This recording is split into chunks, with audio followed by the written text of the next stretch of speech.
Hey everybody, so I want to share with you the conversation that I had with Mother Earth yesterday in my shower when I was showering. So it's my first day of periods, and I was like, when I was showering, I was like, just God bless me with the resources so that I can always live in a clean environment. And it was heavy on cleanliness.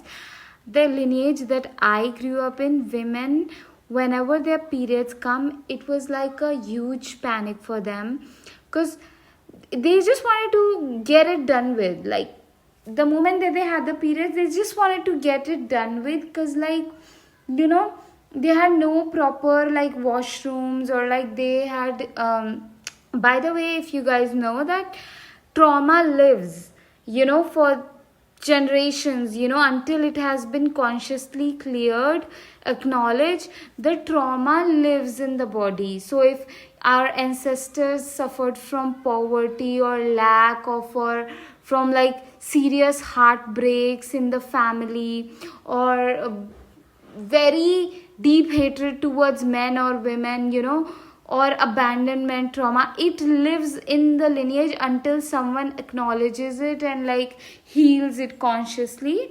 So in my family lineage, women have that trauma. When they had their periods, they had no proper washrooms. Nobody, even my mother, it's not like I'm talking about long back generation, I'm talking about recent generations till now, no washrooms, and there will be like lack thing around underwears and pads also, like because women, there was, in my lineage, ancestry line, there was no space for women to be women, you know men, like, yeah, it is just, yeah.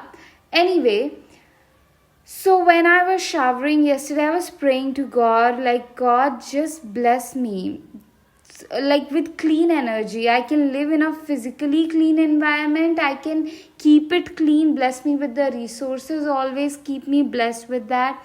And just also clean energy. My mindset, is clean. The people that I'm surrounding myself with, they have positive thoughts, positive mindset in their life, and in regards to me also. Because another thing in my family lineage is like, people will live under the same roof and absolutely hating on each other. That's like, oh, no, God. So good relationships. Anyway, book a one-on-one intuitive guidance session with me. Link is in my bio.